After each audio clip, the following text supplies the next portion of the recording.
first of all, I will tell you some basics of machine learning. Then we will jump to deep learning directly.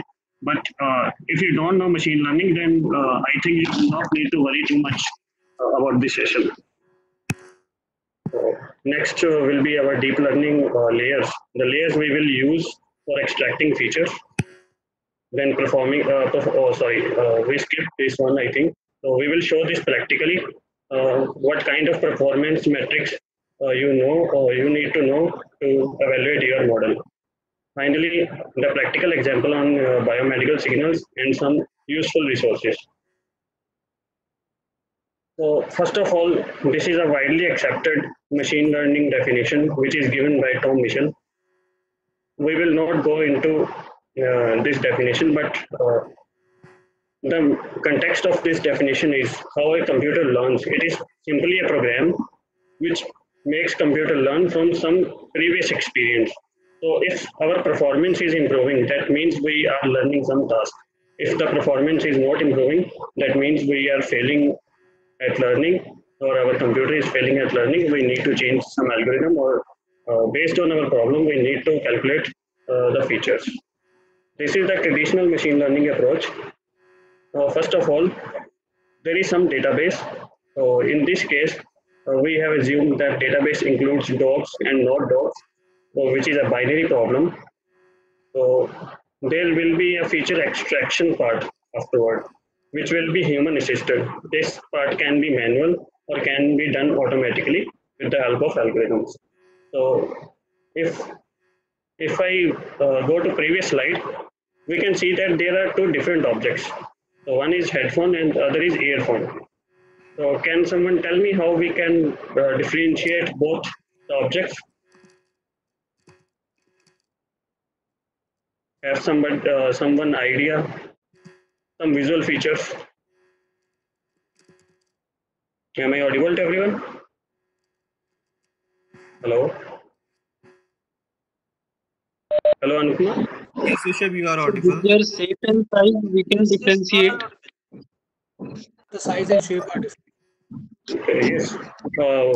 Size and shape will be the features using which we can distinguish these two objects. So similar features we have to calculate either manually or with the help of algorithms. So afterwards, we use a classification algorithm, which may be a well-known algorithm like SVM, which is support vector machine, decision tree, artificial neural network, and random forest. And there are many more algorithms available. We can use those algorithms to classify different objects. So here we are classifying dog and not dog by using a human-assisted features manually or automatically. So our final output will be either it is a dog or not dog. So not only it can be a binary problem, it can be a multi-class problem as well. If there are more than two classes, so that problem is called multi-class classification. So it is a deep learning. So if we see here, we are assisting the features. So we are assisting a machine to learn these features. But with the help of deep learning, we can make it to learn by itself.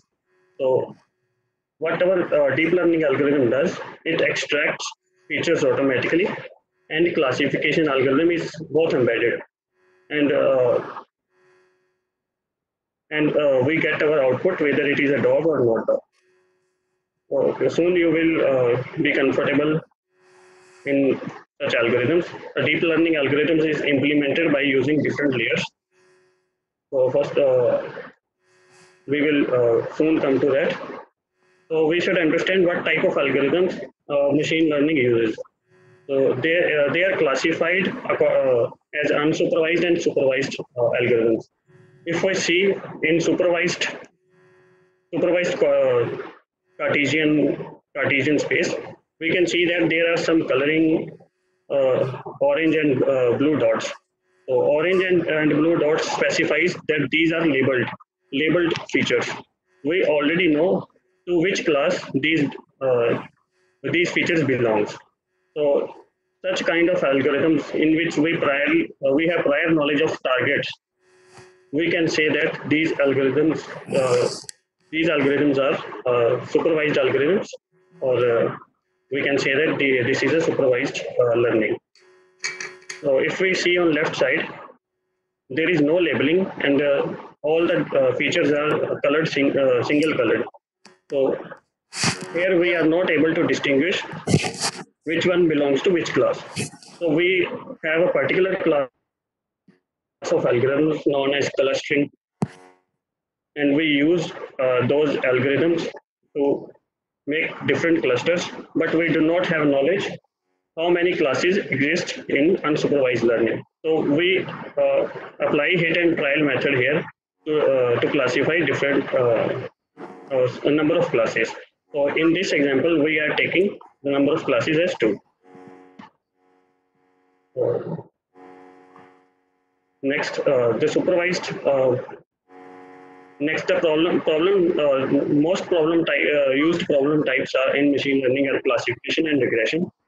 So this we have seen in previous slide also. On the left side, we can see that there is a classification algorithm.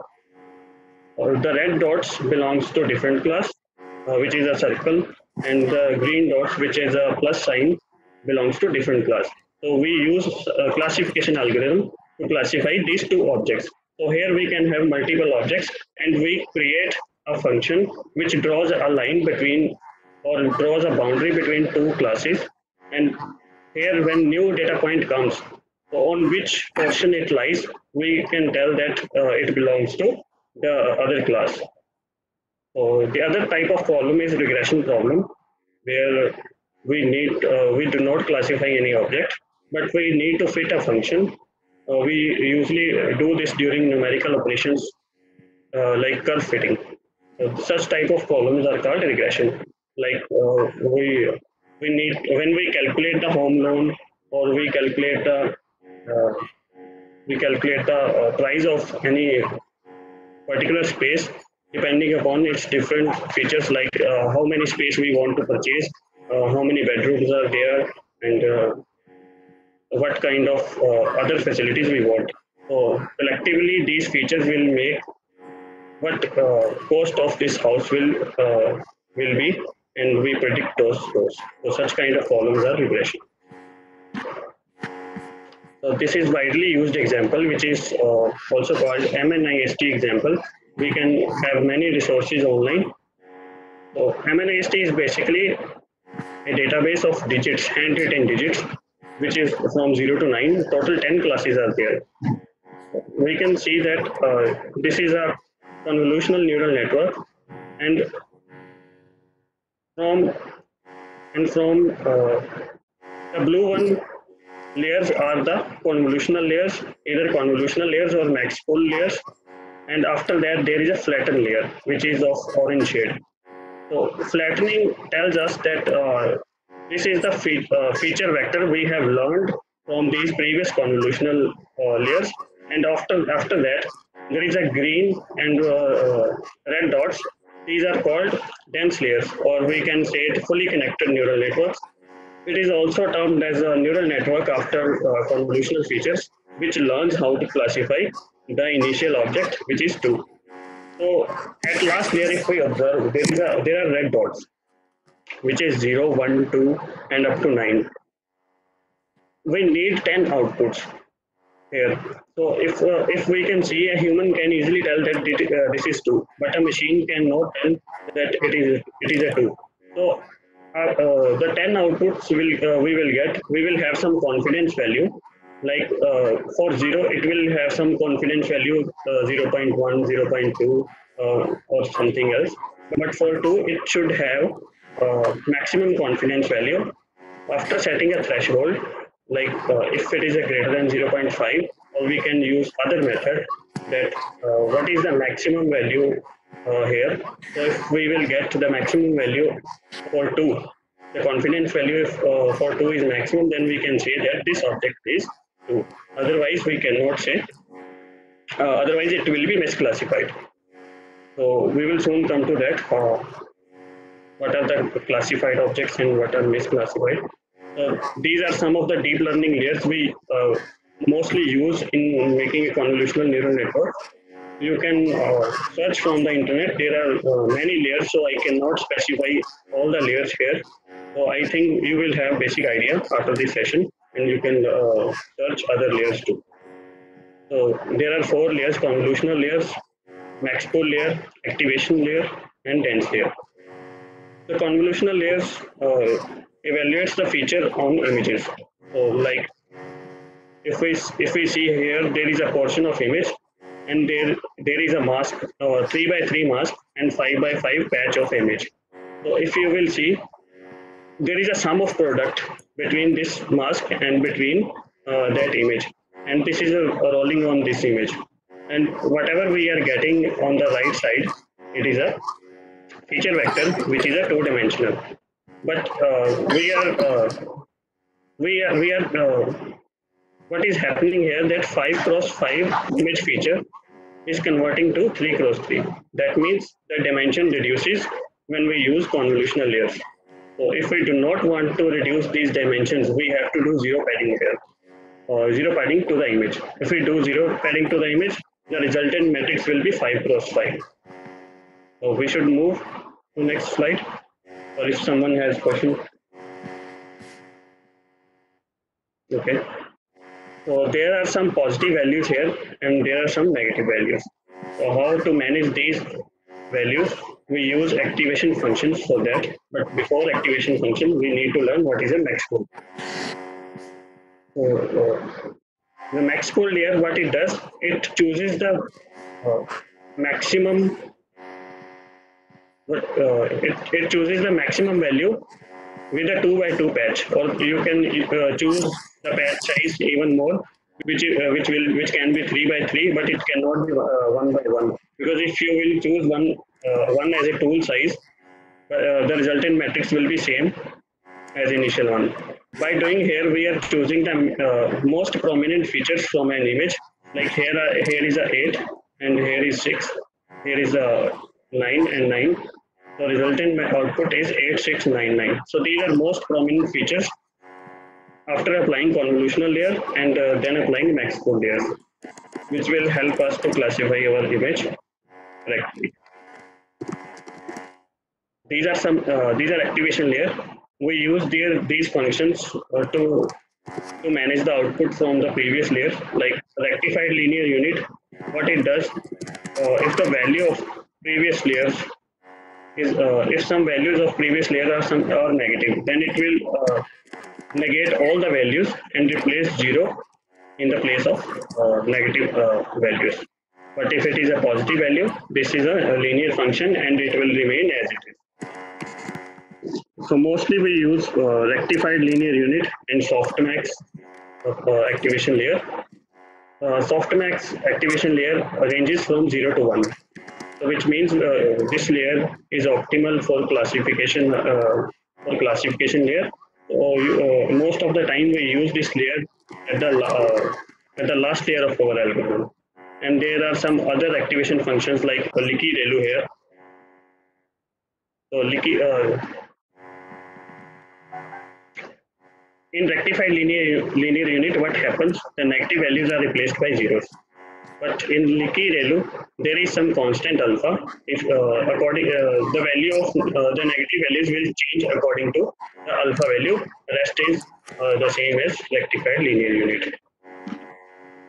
So here we can have a feel of dense layers. So there are convolutional layers which are shown by rectangular boxes, and at the last there are fully connected layers. All circular dots we are seeing, these are all dense layers, and a single circular symbol is called as neuron. So each one have different operations, and if we combine in huge manner, these are called dense layers or fully connected layers.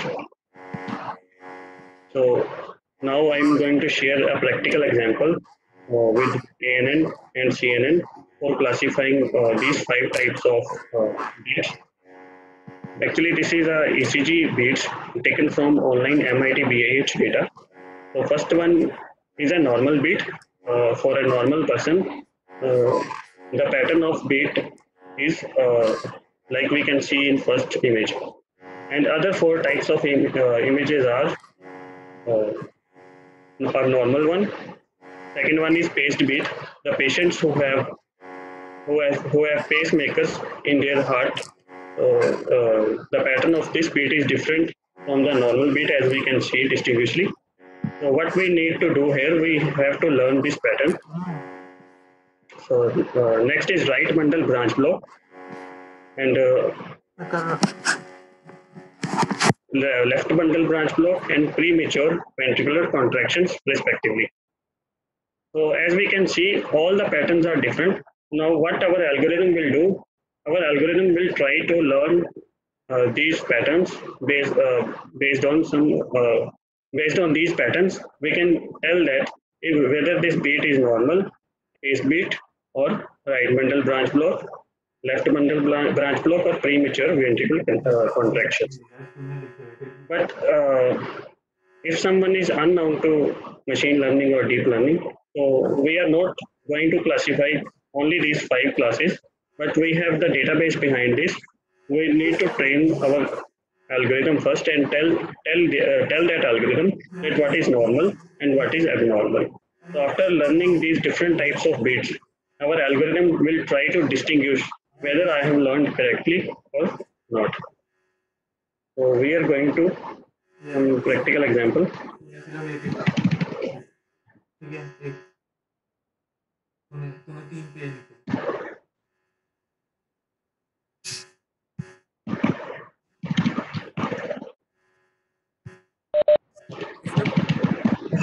Yes.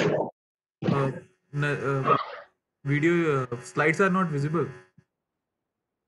Yes, I have minimized that. I have to open a practical example. So you must wait for some time.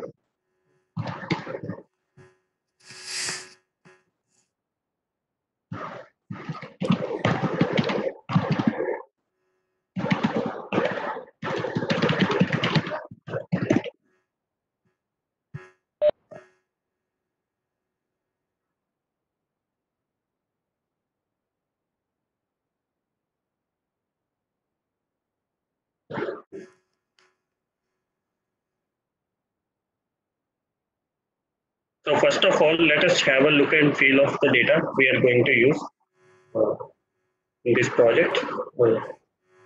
Practical example.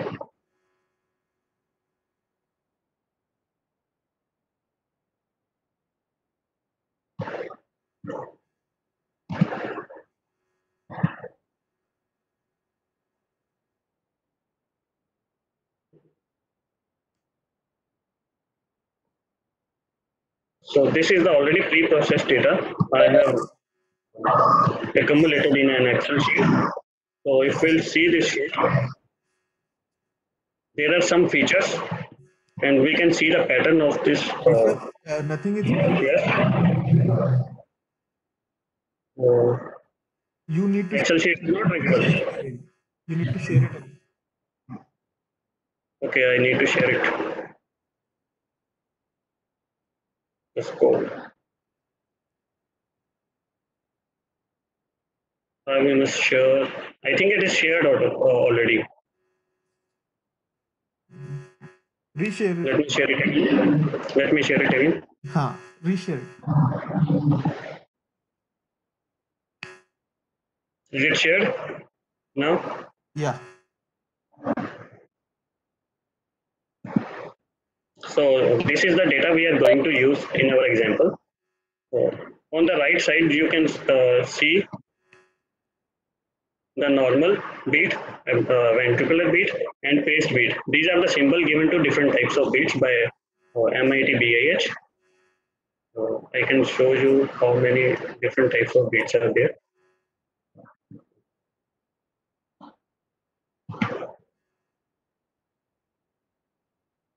Here there are five types of beats. If you can see, one is normal one, left bundle branch block, right bundle branch block, ventricular, and paced beat, as we have seen in the presentation. These are the different features. Well, I have pre-processed it. I'm not going to share that part. This is how it looks. So now we are going to load this data in our Python file.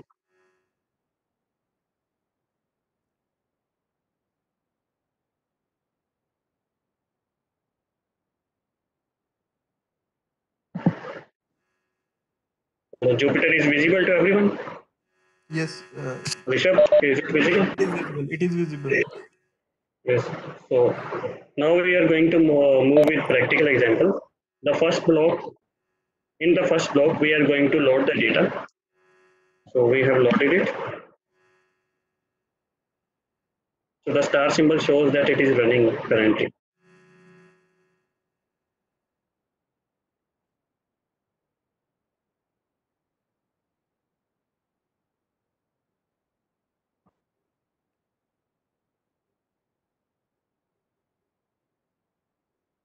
So it has ran the first block has ran already, and we have loaded this data set from the CSV file.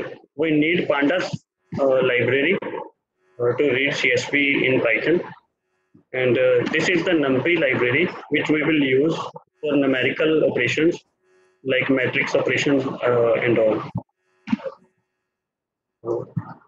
What we are doing in second block here, we are defining how many data columns are in Excel sheet, and we are separating uh,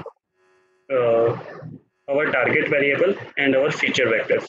So X will contain the feature vector and Y will contain our target variables. Now we are going to see the shape of these variables. So this is 300. The shape of the feature variable is to 29,000 and 29,135 rows 300. It means that there are 300 features and total number of samples are 29,135. And in target vector, there is a single column, and target the number of rows and number of rows in target vector and number of rows in the feature vector should be same. So with this we should move forward. Now we are going to see first five data what we have already seen in the Excel sheet. So here we can look at whether we have loaded the data correctly or not. So we have loaded the data correctly. The first one, the first data looks like this. So this is the pattern of some abnormal B type, like we have seen in the PPT. What this logic is doing, I am collecting 5,000 samples for each class. There were 5 classes, so I am going to collect 5,000 samples from each class, making in total to 25,000. So I am going to run this block. So we have collected 25,000 data from 5,000 data from each class, and this will make total 25,000, and the target variable should also equal to the 25,000, mean 5,000 from each class. Now with the %who command, we can see what are the variables that resides in our memory. So we can remove extra variables, but if you have enough memory, you can leave this part. So this is the list of variables that currently are residing in my memory. So here like this one, the data is a variable here, and we can see that yes, here is the data. This is of our interest, so we should retain this one, and we can delete the rest one. So we can use delete command to delete all the variables, not all the variables, the variables whom we will name here. So next one was the %who, which will give you the only variables in the memory. And after deleting those variables, we can see that many variables have been cut down. But this command is different. This will also give you the description, what kind of array this is. Like this is the data type of this array is ND array. The data type of data columns is integer. We can delete all these things, but I have retained this for some operations. Now we have to split the data into training part and into testing part. We can use sklearn library, which includes direct method to split the data into particular proportion. So I'm going to give 70% to the training data set and 30% to the testing data set. So by executing this block, it is executing and dividing this, we will have 70% in training set and 30% in testing set. So now the data will be stored in trainx and testx, and corresponding labels will be stored in train y and test y. So this is the main thing. Like we have seen in presentation, there were 10 outputs at the last layer. Here we have 5 types of different beats. So we need five dense layer of 5 units at last layer, but okay, so there is some error. Wait a minute, I need to check here.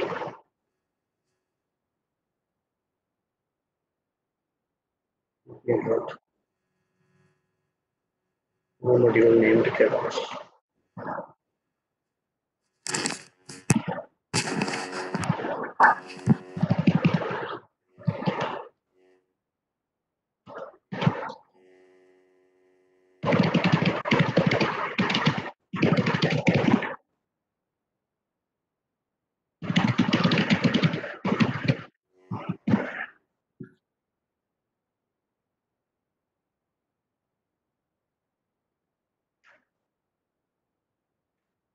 Actually, I opened this file in another environment there where Keras was not there. I have opened this file in another environment, so I need to execute this firstly.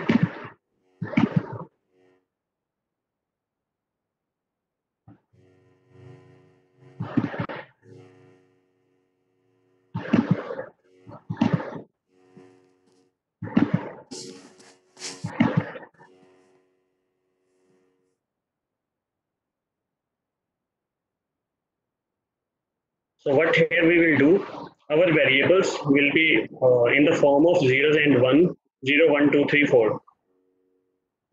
But deep learning requires in one hot encoding. So what one hot encoding is, if we have 2 classes, we will make our target vector into number of examples by 2. So number of examples and by the number of classes we want to distinguish.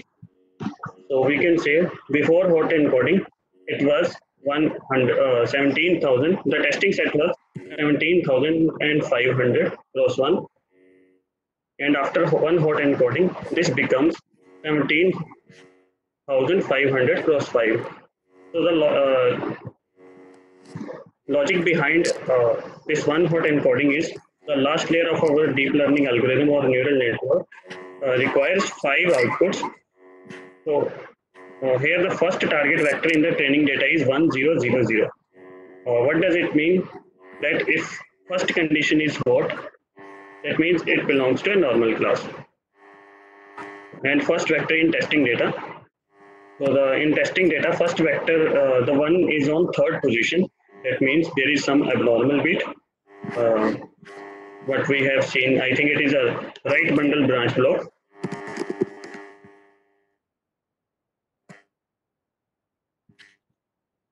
Some problem occurred.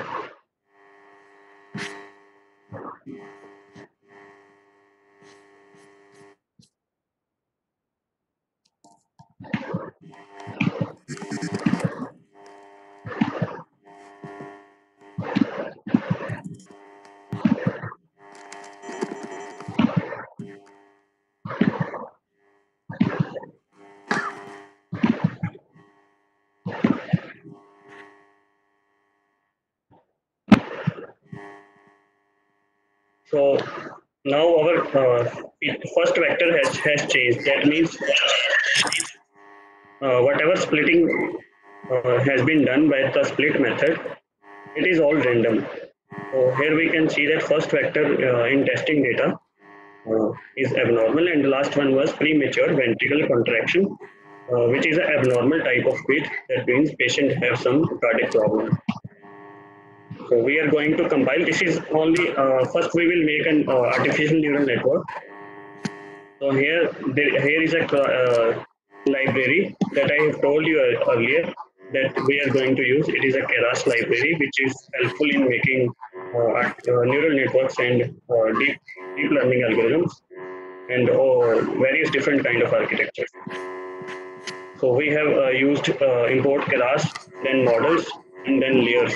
The star specify we are loading all types of objects from that class and all types of layers from class.layers.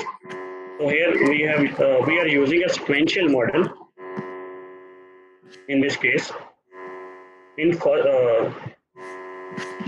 input dimension of this vector is 300 because if we see our data, there were 300 features. So we need to have 300 input vector for our artificial neural network. So that's why there is an input dimension of 300. And next layers consist of 152 units. It means after 300 units, the next layer will consist of 152 neurons. These are all sequential layers as we are defining that our model will be sequential. The next, after 152, there will be 2 layers of 300 neurons. Then again 1 layer of 152 neurons, and this final layer which will define our output. So there were 5 outputs required, different types of bits. We have defined that our last layer will consist of 5 units. And now we can see here that activation function we have used. Here we have used a rectified linear unit, which we have already seen in our presentation. Then after each layer we are appending ReLU activation layer. But in last layer we have used softmax layer. The reason behind this that it will provide us value between 0 and 1. So as our output vector, the one hot condition is not more than 1 or less than 0. So we need to choose the output activation layer accordingly. So here we are using softmax layer, which will provide us the values between 0 and 1, and we are going to run it. So the model is ready. We can see classification summary, as I have told you earlier.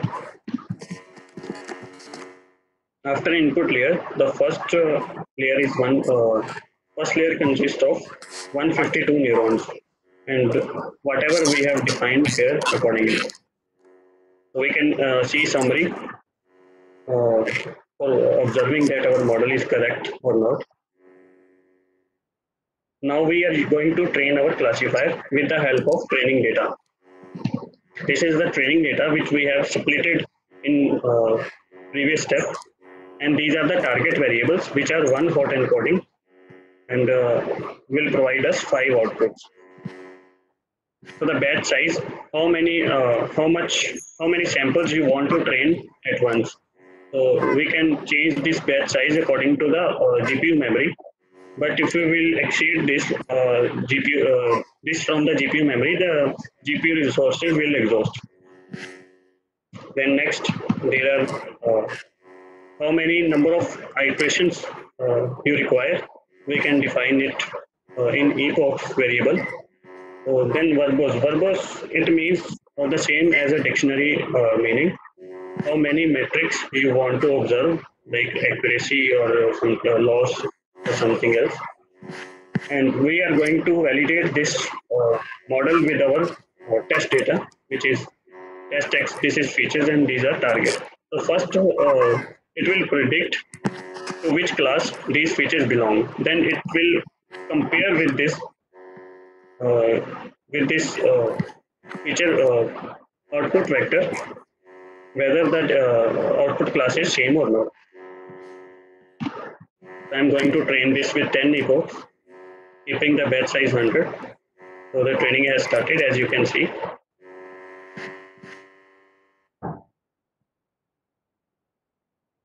Now this accuracy is on training set. First, it validates itself on the training data. So that on training data, it is 90%, and this is the validation accuracy. The VAL, like we can see validation accuracy. We can see that here is a lot of difference between training accuracy and validation accuracy. That means our model is not correct in first iteration. So we need more iterations. In second iteration, the training accuracy and validation accuracy are comparable to each other. It means after second iteration, it is able to distinguish 98% of the different types of weights, whether it is normal or abnormal. Correspondingly, after last iteration, the training accuracy exceeds 99%, and corresponding validation accuracy exceeds 98%, or very much equal to 98.9%. It means our model is neither underfitted or nor overfitted. If there is a lot of difference between training accuracy and validation accuracy, that condition is known as underfitting or overfitting. So we need to choose different types of models, and to train those, what model is perfect for our problem, we have to find that by hit and try. Now our algorithm has been trained. So this is the command which we can use to save this model. Now we have saved this model, and we can see that share.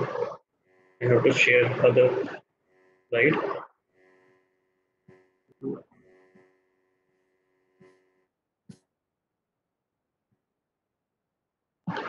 Rishabh?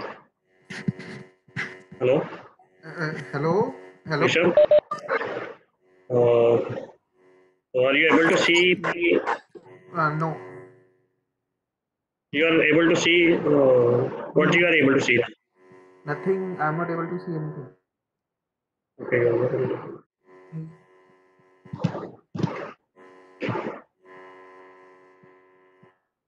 I'm unable to share my folder. Bishop, you can share the screen if you have multiple things to share.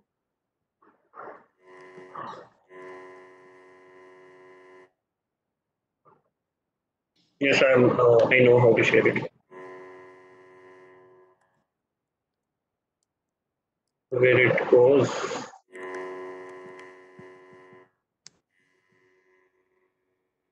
Are you able to see some model? Yes. Yes, sure.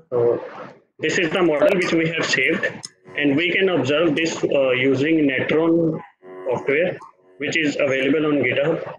You can easily search using Netron on GitHub, and you can download various installers for Linux and Windows. Based on your operating system, you can download this software Netron, which helps you to visualize your model. So I want you to visualize this model that we have made. Rishabh, Now we are going back. Rishabh, you can Yes. zoom it so that participants. What? You can zoom the model so that participants. Okay.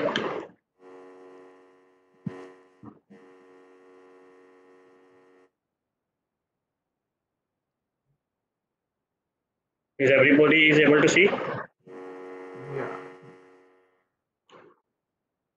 Yes. Rishabh, are you able to see? Okay. Yes, sir. Okay. So this is the classification model we defined using dense layers only. So this is currently not a deep learning algorithm. For deep learning algorithm, we need to use other layers, such as convolutional layers. Then we can say that this is a deep learning algorithm. This is only the example of artificial neural network. Now soon we are going to move on deep learning algorithm. I need to change computer. Now we have saved the algorithm, saved the model, and we are able to see that using Netron software. Now we are going to evaluate the scores. Now this is the same score as we have seen while training, 98.96 accuracy, and this is the test loss. What is the loss? While compiling our algorithm, we used a loss function named as categorical loss function. So if your loss, lesser the loss, maximum is the accuracy. So this loss function should always be minimized. Our objective is in machine learning and deep learning algorithms. Our objective is to minimize this function. So the minimum the loss is, the maximum will be your accuracy. So here we can see the categorical loss is 0.048 and our accuracy is correspondingly 98% or close to 99%. But if our loss will not be too less, correspondingly our accuracy will not be that much. So what are the metrics we require to observe that how many samples it is able to classify correctly? This is the one metric is confusion matrix. Other one is normalized, and next is the classification report, which will include sensitivity, specificity, recall, and precision, and a fun score based on that. So here we can see that we are able to classify 1492 samples of normal class correctly, and 3 are misclassified. In the next one are paste beat. We can see that 1500 3 beats are correctly classified and 3 are misclassified in this case. So here total in right bundle branch block, total 5 beats are misclassified and 1453 are correctly classified. All the diagonal elements we are able to see in this matrix are correctly classified beats, and non-diagonal elements are misclassified. Like in the last one, we have misclassified many beats. It means there is some problem with this algorithm, especially in biomedical area. We cannot sustain with this much inaccuracy. So even 100%, if your algorithm shows 100% accuracy, then we need to doubt on your algorithm. So this is the problem with machine learning. Next is normalized confusion matrix.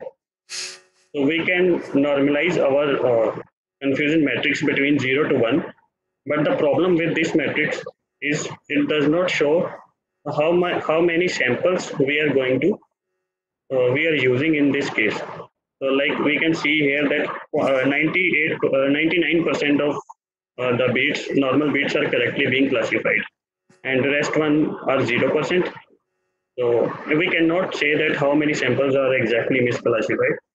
So I prefer the confusion matrix without normalization because I am able to see the exact number of cases we are going to use.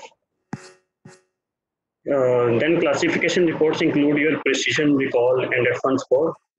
A simple method, the classification report in Python, gives you all these matrices, and it is included in sklearn. It is the same library which we have used for splitting the training and testing datasets.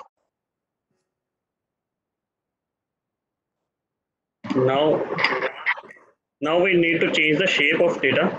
So the first example is finished, as we have seen the results that we are able to classify 99% of the samples, and we are going to move to the deep learning, very simple deep learning algorithm. But in this example, we will make our CNN algorithm in a different way. Like if we go here, we already defined that model is sequential, but there are other architectures also. So with this method, we cannot make other architectures. So we need to go some other way. Now we are going to move to deep learning. So we are going to use the same data set which we have used in previous example, but here we have to change the shape of data. Like first we have used the shape 17,500 cross 300, but now we have to change the shape of this data. The reason behind changing the shape is the conventional input of the Keras for deep learning algorithms. So we have to choose accordingly.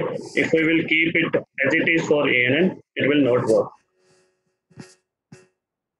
So first we have defined an input tensor. So we have started from the first layer. Now we have appended a convolutional layer. So all these layers are defined in Keras.layer, which we have seen earlier. While importing these two classes, we have imported all the layers.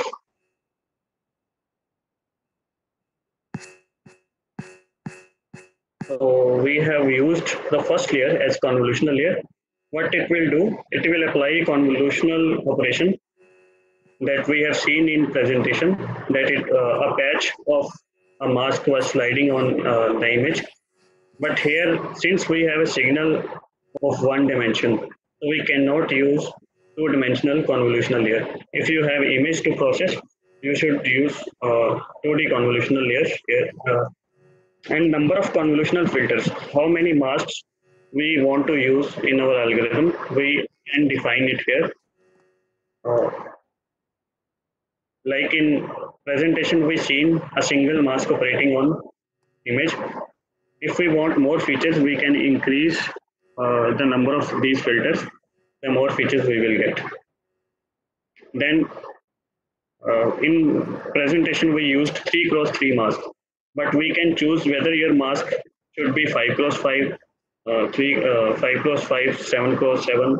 But I have used here 3 cross 1 because our convolutional layer is one dimensional layer. Then stride defines the number of locations you want to move on image. If you will provide stride equal to 2, it will skip one location.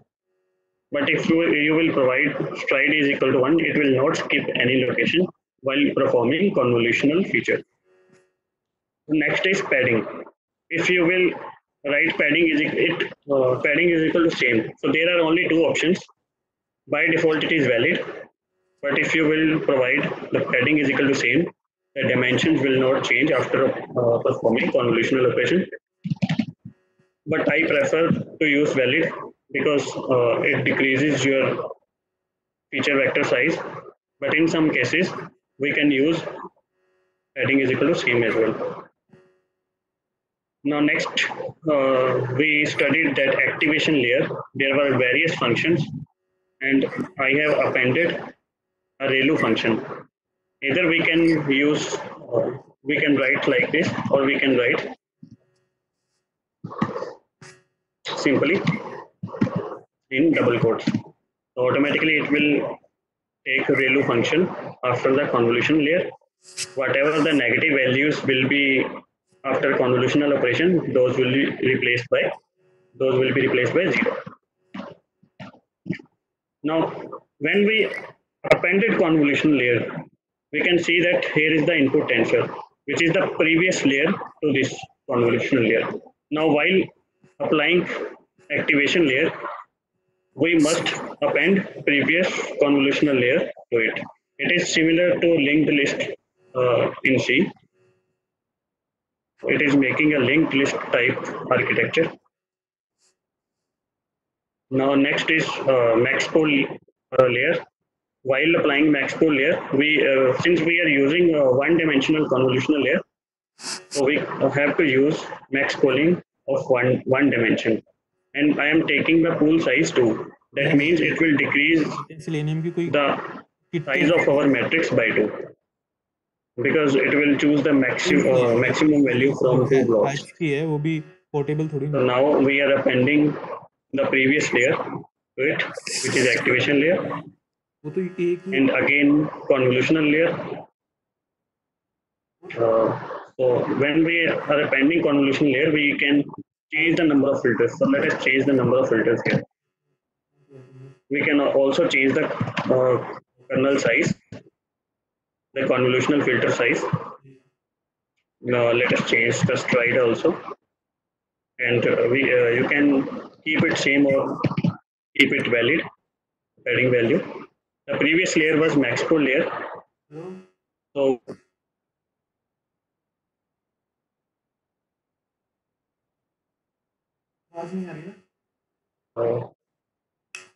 followed by a max pro layer. So finally, these much layers have learned the features which we want to learn on those signals, those 17,500 signals. Now after these features, we want to flatten those features. In my case, every feature is one-dimensional feature. But here, if we see the architecture, in between there are 64 filters previously, which we have changed to 32 now, and cross 73. We need to flatten all the feature vector to train our system. And as I told you earlier, that this is the fully connected architecture, which we also call it as artificial neural network.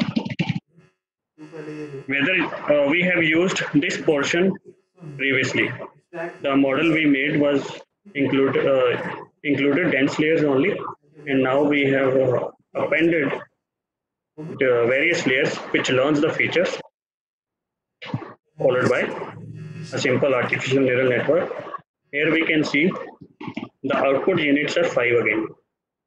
That means we need 5 outputs from our model, to which class our bit will belong. Now we are going to compile this.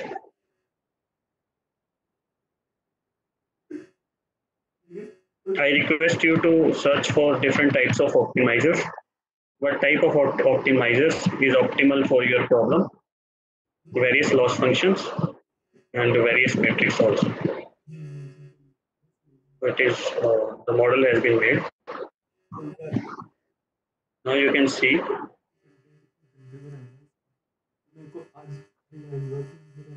this was first convolutional layer. We can see this summary using the model variable name dot summary. Now there are two convolutional layers are being used in this model: convolutional layer 1 and convolutional layer 2.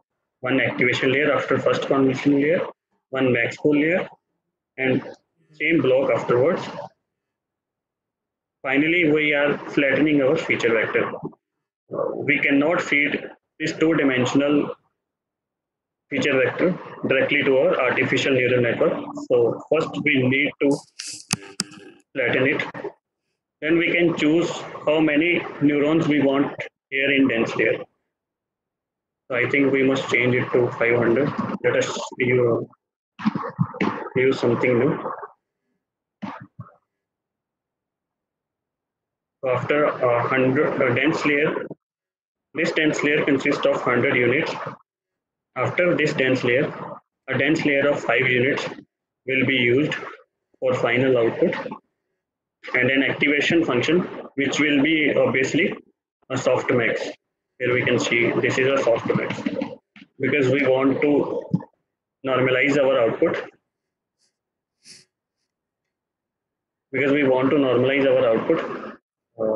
Between 0 to 1. Something has access to my computer, right? Has someone accessed? Harshdeep Singh. Harshdeep Singh.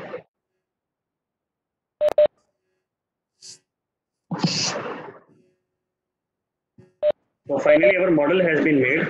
Now we are going to train it with 10 epochs only, as we do not want to extend it too long. You can change the epoch numbers as well. And once it has been trained for 10 epochs, because some model will take much time. I'm using the example which will take lesser time. So some models will take even a day for 10 epochs. So what you can do, you can save your model, load your model next day, and again you can learn this training method. So with this, by saving your model, you can save your model and time as well. Or if your computer is so strong, then you can directly choose 1000 epochs or 10,000 epochs.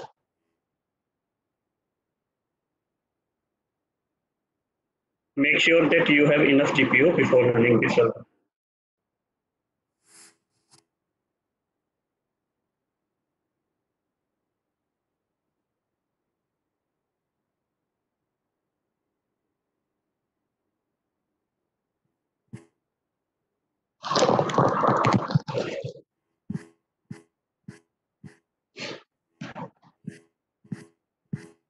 So model has been trained.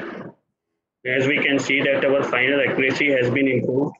In previous case, it was 98.9, and now we can observe that the testing accuracy, their validation accuracy is 99.5, and the validation loss is 0.0171, which is also improved. Now we can use the same technique to save our model. Now we have saved it.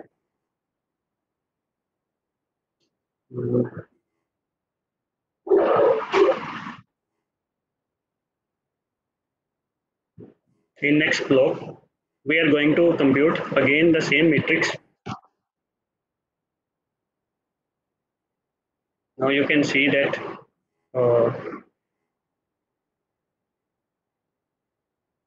there is a little improvement, so we cannot see much changes in this confusion matrix. Previously it was 98.9 and now it is 99.5, I think.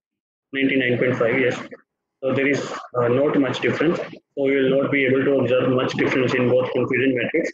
But we can see that using deep learning algorithms, the performance has been improved. So,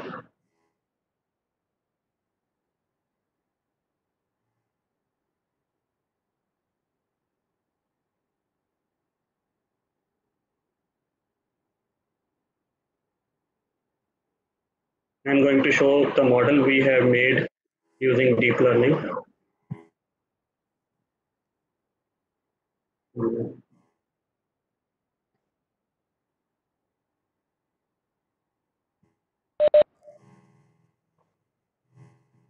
Rishabh, are you able to observe? Yes, you zoom it. Okay. I'm visualizing this using Netron software. You can also use. Otherwise, there is inbuilt library, but I have some problem in running that library, so I use directly this software for observing what kind of model it is. Now you can see there was two convolutional layer, which are blue blocks here, and two activation layer and two max pool. All were one dimensional. Then there was one flattening layer followed by the dense layers, which is fully connected neural network. Finally, an output dense layer of 5 neurons, which will help me to get the 5 outputs. Any question? Rishabh? Participants can ask your queries now. Yes, sir, you're audible. Yes, I think we can have some queries now. Yeah. Thank you so much for your talk, sir. Okay. And now I request that Indies, the session is open. You all can take up, ask your queries to speaker. Hello. Hello. Hello. Good evening. It's Yes, go Aditi ahead. here. Sir, I have a It's doubt. You have showed your data. okay. Like you have said, you have done pre-processing of the data. What pre-processing have you done? So actually, the data, what data I was having, it was 30-minute long. So Okay. I segmented that data and Okay. make it 1 second long. And Okay. after making it 1 second long, I was having this much data. So the actual data was 30-minute long. Okay. Yes, So in normally in yes, yes, yes. yes, So yes, you in can. pre-processing, we know this normal standardization, like we subtract the mean, such kind of things. Did you do something like that? Yes, that was already been done by me. In case of images, what we do, we normalize all the pixels between 0 to 1, or Okay. yes, or we can use some filters also for pre-processing, and you can see what changes in the results are. But in case of signals, since most of the signals are between 0 to 1 already, so it does not have too much value. So in those cases, if we will do normalization, we will have some loss of information. So generally, we do not use normalization, but I have read some papers where the normalization has been done. Okay. Okay, Yes. sir. Thank you. Hello. Hello.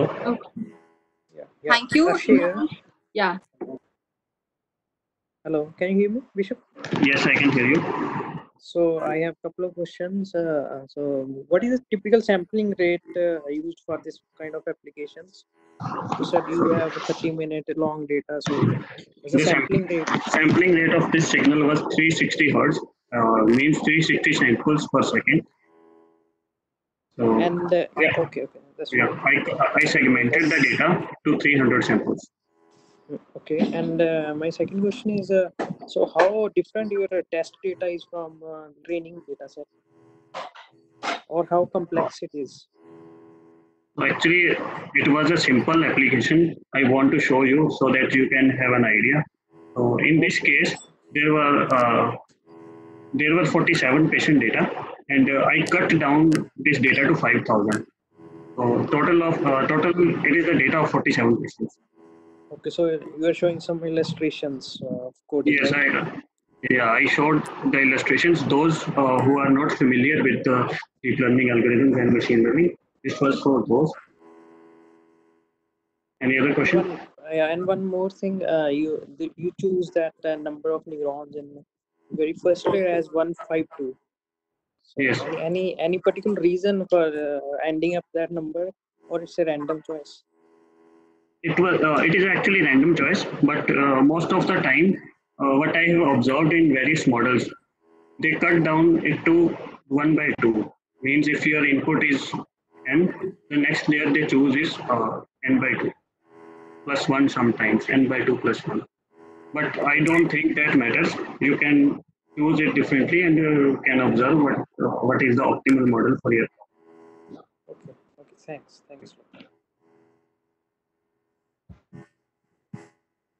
Hello, sir. Okay. Hello. Sir, myself Ram Shankar. I want to ask you one question. That Yes, sure. as your practical application is in the hospitality, you know. Yes, Hello. it was abnormal data of some cardiac patients. Yes.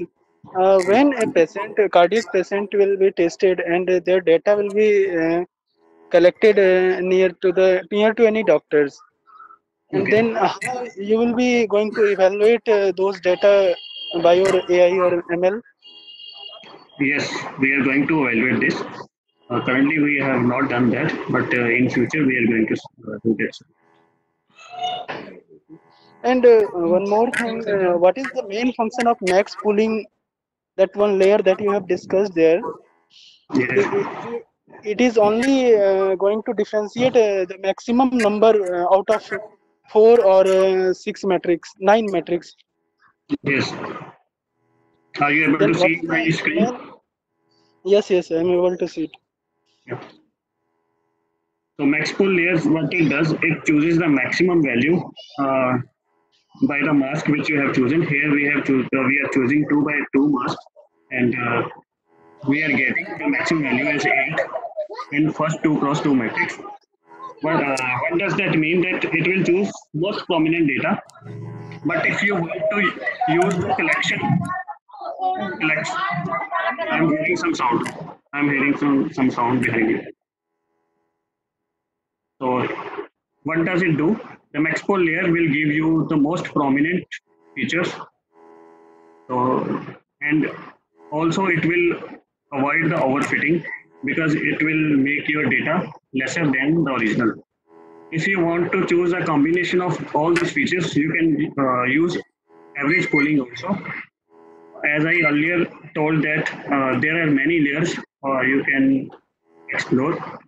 Here we are, I only told which we have used in the practical model.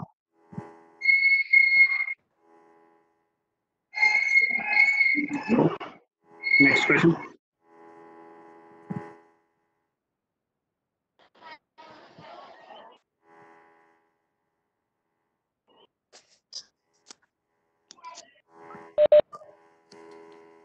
Next question. Hello. Hello. Hanji. Hello, sir. Yes. Hello. Hello.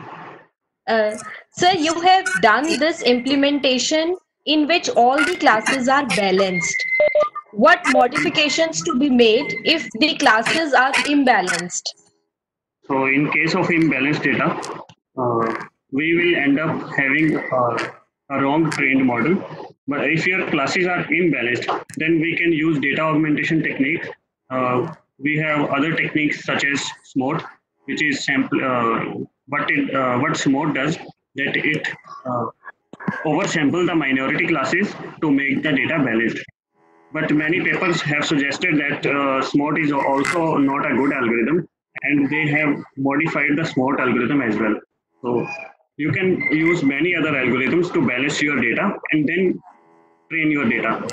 Because if there will be one class which is too minority according to the other class, then your model may not be able to classify that class in future.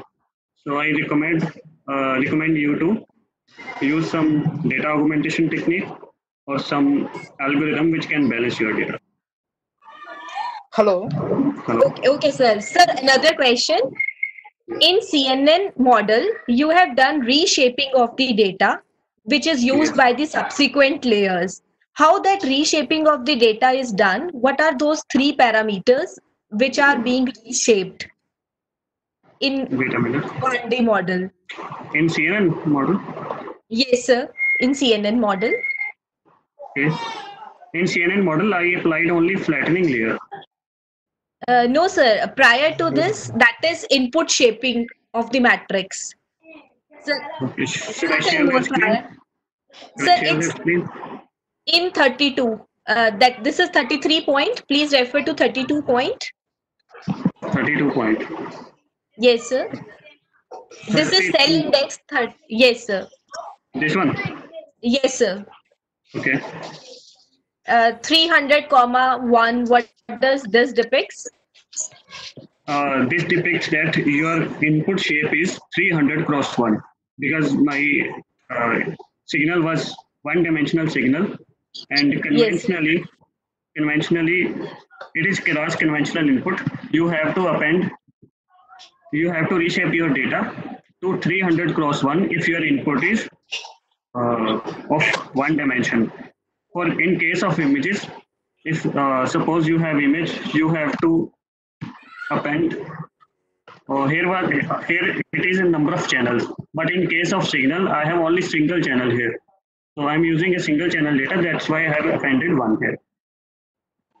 Okay, this one is for single channel data, and 300 Yes. basically specifies the input, and the one which is prior to that, One which prior prior to to that, 300, prior to 300. 18,500. This is total These are total number of number of samples. samples. Yes, these are total number Okay, of samples in okay. training data, and these are total number of samples in testing data. 7,500 in testing data. Sir, if our data is not normalized between the values 0 and 1, there are some higher values. How does Okay. the accuracy affect in that case? In case of images, what we observe No, that pixel value. no, sir. No. In not in images. It's a simply time series like your ECG signal. When we normalize this data, then we have some loss of information. So Okay. what I recommend that you must use data without normalization and with normalization to observe what are the effect of normalization. Hello. Yes. Okay. Hello. Thank you so much, Hello. sir. Hello. Good evening, sir. Yes, sir. Sir, actually, you have shown regarding with supervised learning. If you go with Yes. unsupervised learning in case of face recognition, how the confusion matrix is going to be? So, in case of unsupervised learning, first of Yeah. all, deep learning cannot do. You have to use SOM, which is actually I forgot. It is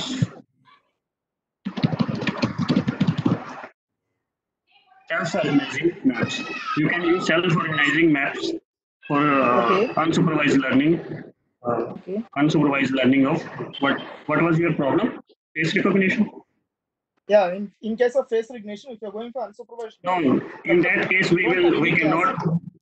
In that case, we cannot have confusion matrix. But what I think, actually, I haven't done so much work. But what I think that you must have the data which already have targeted classes. Okay. So I think first you train your unsupervised model, and then with some down samples, you can make your confusion matrix. Okay. Because without knowing samples, we cannot make a confusion matrix. Okay. Thank you, sir.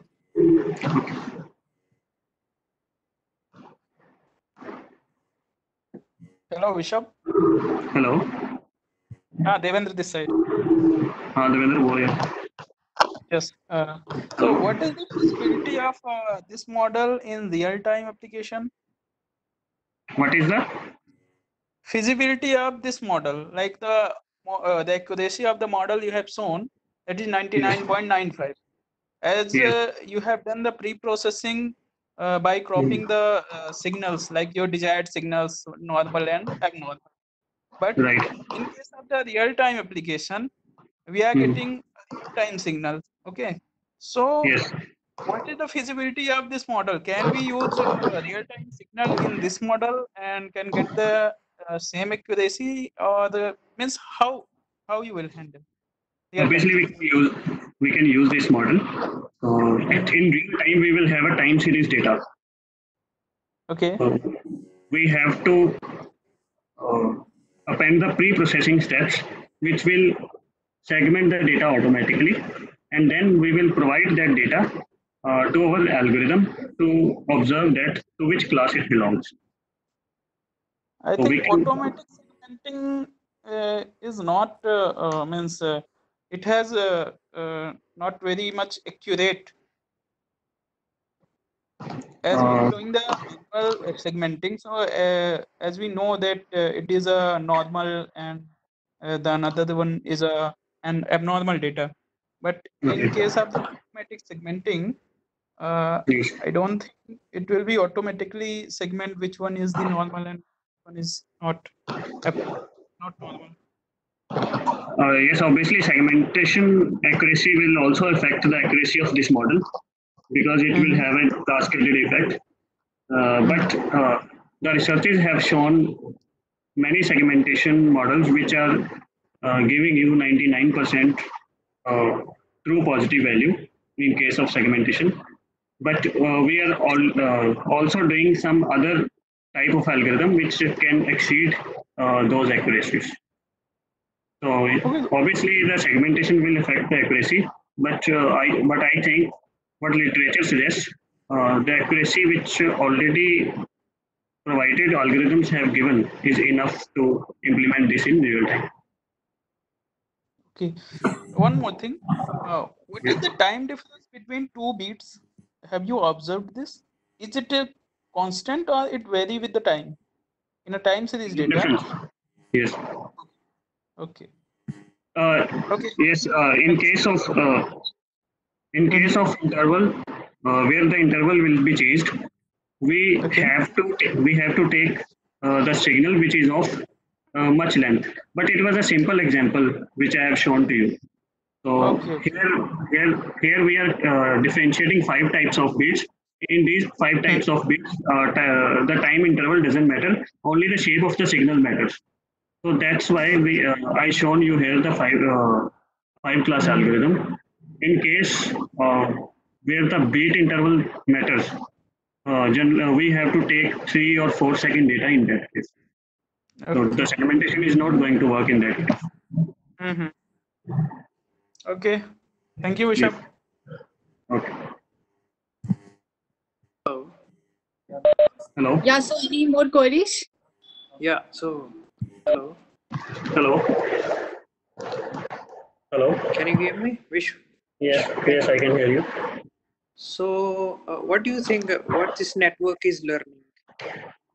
Since it is Actually, providing almost close to 100% accuracy, so what it is actually learning? it is learning the pattern of these beats. Okay, so, did you observe pictorially or means filters learned by this network at different layers? No, actually, I observe when I do it on real data, but this data was segmented for the purpose of showing here. So for this, yes, I haven't seen, but we can plot these features to observe what changes are there and what it is learning. Okay. Yes, for my data, I do, but here since we do not have time, so I haven't shown.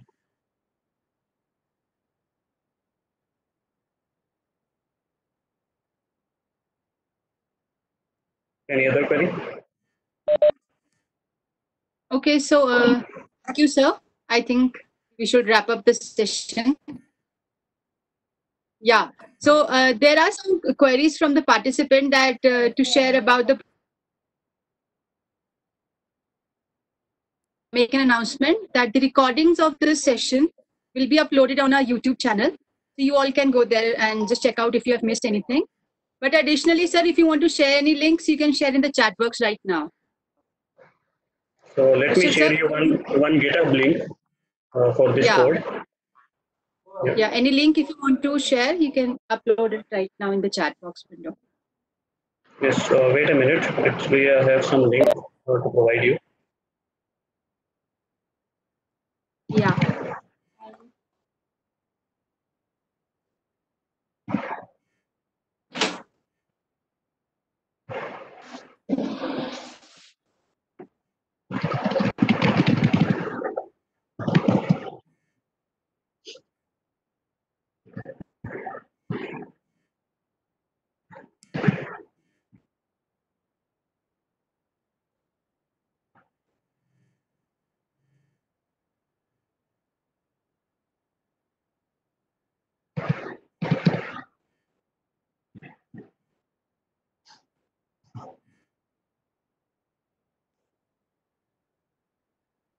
I'm unable to see the chat. Yes.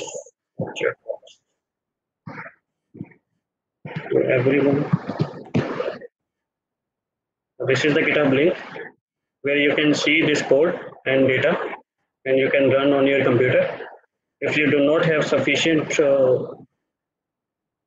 configuration on your laptop or computer, you can use Google Colab online, and I think Kaggle also provides you the editor for Python. So you can use those to run these codes. So that's wonderful. You have shared so much information among the attendees. So we would like to thank you again.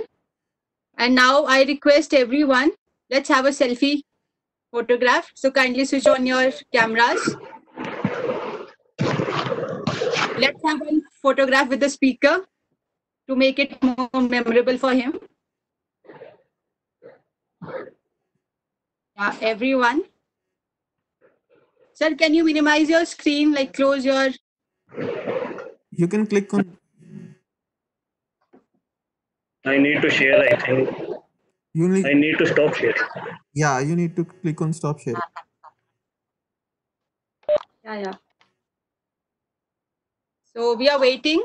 So can we have smile on your everyone's face now?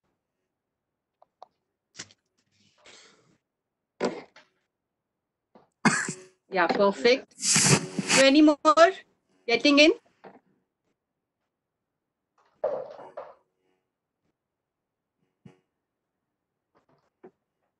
Okay. Any more participants?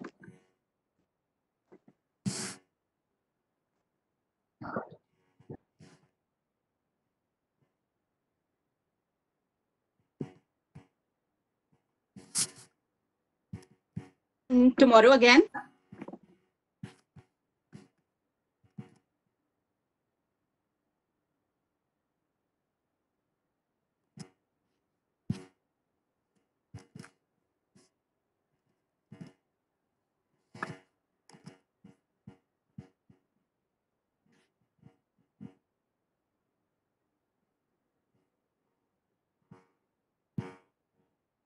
Yeah, thank you all for attending today's session.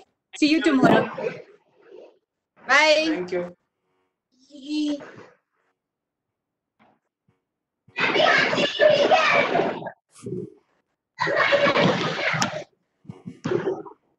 Is it done? Yes, it's done. We are closing.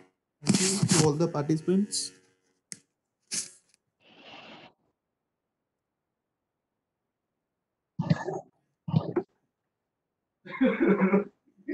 Vishnu sir, you Yeah. share this in the WhatsApp group also, okay? Sure.